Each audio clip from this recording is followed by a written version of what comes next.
The reason I got into film started really shallow. Like, I just really liked Michael J. Fox as Marty McFly in Back to the Future. He skateboards, he plays guitar, he's really cool. He swears at one point, which I thought was really cool as a 6-year-old. So I got into it because of that. And then, you know, as I grew up, I realized, I actually like that film because it's about a guy kind of like helping his dad stand up for himself and helping his dad be a better person and, you know, learning to gain confidence himself. And yeah, I guess it was like a Trojan horse of lessons, that film for me. I just watched it because it was cool. But really, it's like doing stuff in the background of your head and you're learning what good and evil is and what being a good character is and what being a bad character is.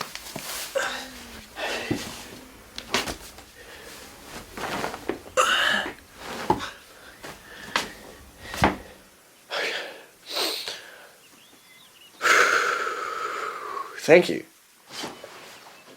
Morning. Huh. Don't let me stop you from gapping in. Oh, no, I thought you were... It's all good. So, no, I'll let you get on with your day. Saves the awkward conversation. Right, no, so I thought you were in the shower. I was about to shower. Because I went to a small school in Te Aumutu, which is a small town in a small country. Being the creator of a film felt like that was not ever on the scale of possible at all. I got sent to the guidance counsellor and she said, what do you want to do? If you could do anything in the world, what would you want to do? I said, nothing. I don't want to do anything anymore. She was like, well, no, think about it. Like, if you know, you didn't have to earn money or anything like that, what would you do? And I said, well, I would love to do something, you know, like make films. I want to make people feel the way that I felt when I'd watch Marty McFly skateboard down the road. But that's not going to happen. You know, we're in a small town, small school, etc. And she got really fiery and was like, that bloody can happen. There's a kid right now who's just got a lot of money to make Lord of the Rings. Have you heard about that? Because this was in the year 2000. Possibly earlier. She was like, we're going to write a letter to this guy, to this filmmaker. Yes, Sir Peter Jackson. I don't even think we ever wrote the letter or sent it. But, you know, like her passion for that got me so pumped up. So I started just, watching films and deciding like, maybe actually we can. I'll taxi, but... Sorry, Nick. I know, I remember. Okay, good. Alice, yeah, I know. I remember. Yeah. I think in 2014, I had an idea which was going to be a series of webisodes of the morning after a one-night stand. And every episode was going to be different cast, different crew, different writers, different directors, and it's going to be a way for everybody to collaborate. You know, everyone can meet each other, whether they met from 48 hours or on sets of other people's projects, and we can all be part of this one big thing. And I did the first episode to get us kicked off, and I shot it with a friend called Simon Duncombe, who's a really great friend of mine. And we managed to shoot a 5-minute story in a morning. And it did really great. We released it and people shared it. And then another good friend of mine, Andy Campion, who I made a film called Hot Rod with in 2010, said, that's what you should do, man. Like, you're great at people talking to each other and kind of like realistic stuff. You should just write a whole feature like that. And I thought, if I write a whole feature like that, I could probably shoot the whole thing the way that we shot About Last Night. Anyone who studies the brain has to remember that we have next to no idea of how the brain actually works. Phenomena that can't be explained, chemistry that simply works differently. We just have to accept it and do what we can.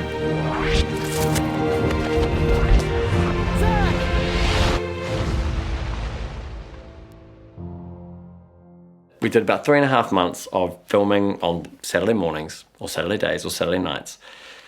Wrote it myself, scheduled it myself, cast it, and asked people to choose their own wardrobe and do their own makeup. It was incredible. We just shot this really almost no budget thing. Simon Duncombe took care of all of the gear, so the guy just planned what he needed in terms of camera and lenses. Tiny little LED lights, which were really new at the time. I was in front of the camera for almost every single scene, so Simon was shooting and taking care of noise levels and looking at, it was wild. It had to change so much because of availability. There were scenes where there were 5 people in it and then suddenly 4 of them weren't available, but we had to shoot something. So we evolved the film as we shot it, and that was a really cool way to work as well. like seeing the scenes come together and seeing how some actors were coming across a different way than the character was written, so we could alter the script in certain ways or swap scenes around. We're kind of laying the tiles as we were running for that film. And then we came out with a movie. What the?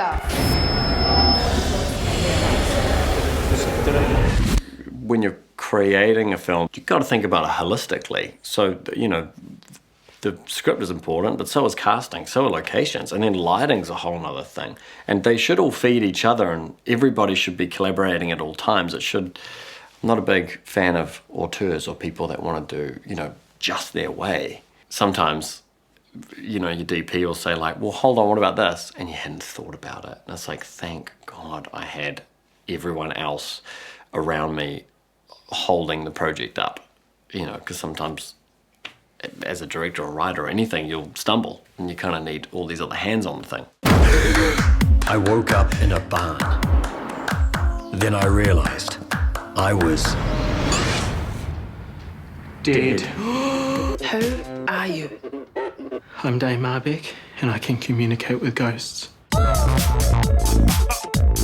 I find myself running solo when I write more than anything else. And that's, if I'm writing with someone, we'll come up with like an outline or, cool, this is what this sequence needs, or this is where these characters are going to go for these 12 pages.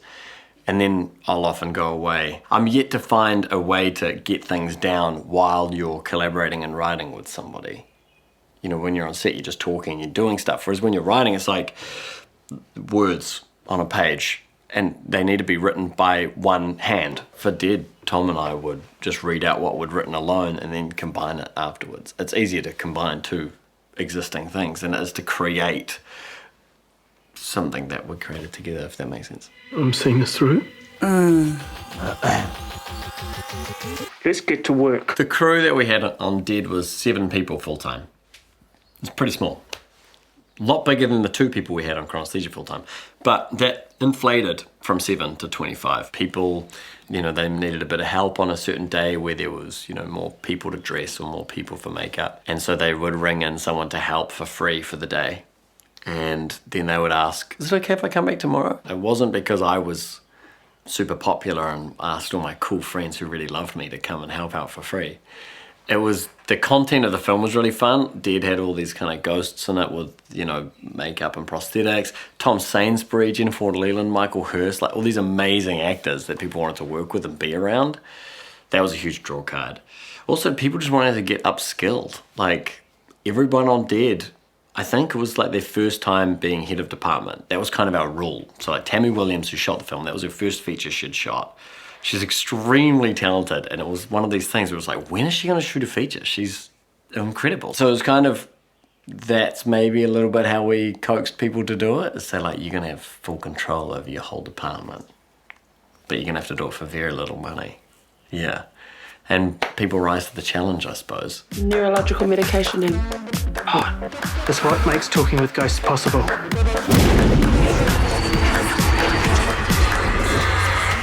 You can see me. So this is our very old, beat-up 1996 Toyota Hiace that we converted into a camper van last year. So we built this from scratch. It used to just be a just a van, you know. Now it is still a van, but it's a van that you can sleep in. But this is turns into the dining table or the working table.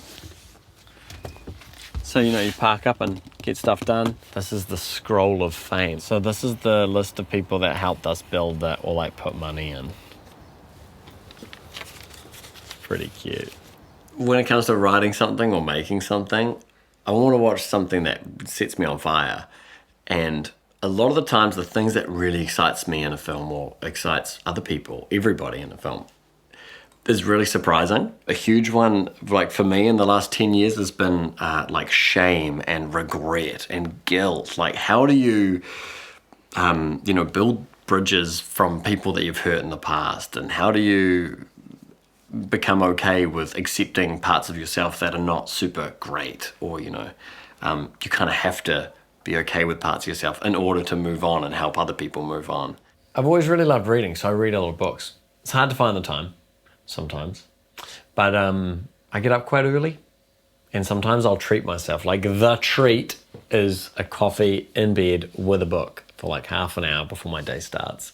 That's the Saturday and Sunday routine. Also traveling far out. There's nothing better than, like, you know, sitting somewhere and reading. I think so many young people especially who want to make films or stories or write books, we're in such a rush all the time. It's always about, you know, like striving and hustling and grinding, and every moment of the day should be spent in pursuit of achievement. And I'd be like, yeah, don't worry about it. You're going to make a low budget film when you're 27, and it's going to be the most fun time you've ever had with your friends, and that's what you're going to remember it for. It doesn't matter when people say you know, when it gets accolades or whatever. That's not really as important as the fact you hung out with Simon for that 3.5 months and had a really great time. It's also an awesome snapshot. Like, that is one of the strangest things, is that looking back over projects, you know, like, that's milestones of my life have been spent on projects, and it's the nicest photo album you can dream of.